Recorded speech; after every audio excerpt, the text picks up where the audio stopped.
खुद का स्टॉक इतना जबरदस्त पिछले 1 साल में भागा है और पूरी की पूरी स्पेस HDFC AMC का स्टॉक देख लीजिए, आप BSE का स्टॉक देख लीजिए, CDSL का स्टॉक देख लीजिए।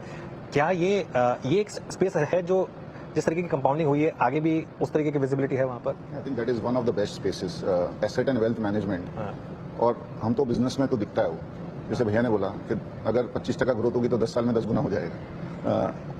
ये बिजनेस ऐसा है ना, एक तो इसमें आपको ऑब्वियसली कॉम्पिटेंस तो चाहिए, आपको रिटर्न तो देना ही पड़ेगा, लेकिन this is a space where you don't need capital. आपका जितना प्रॉफिट बनता है ना, पूरा फ्री कैश है।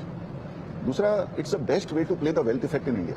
देखो, इंडिया में लोग अभी भी सेविंग करते हैं। अगर आपने 100 रुपया कमाया ना, तो आप 30 खर्चा करोगे, 70 सेव करोगे। मेरे पास एक गोरा आया था, बोला I want to play the luxury sector in India.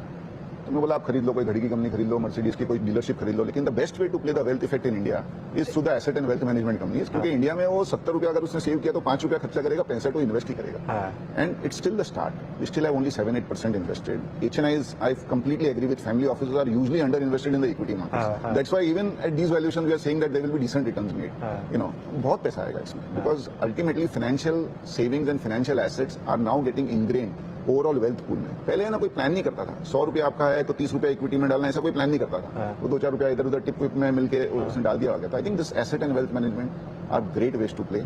दूसरा बहुत ही अच्छी चीज है इसमें, आपको एप्रिसिएशन पे भी फीस मिलती है। I think that is a double impact. If the markets keep on going up, you get good flows as well as appreciation. तो आपका एसेट, अगर मार्केट 15% बढ़ता है तो asset growth 25% is not something which is very difficult. I think this is a great space. Obviously exchanges are key beneficiaries जैसे जैसे ये होगा। और दूसरा क्या हुआ ना, देखो फंड, अभी फाइनेंशियल्स को आप 2 पार्ट में डिवाइड कर दो। एक फंड बेस्ड फाइनेंशियल्स, एक non fund based financials. Fund based financials में every year you need capital.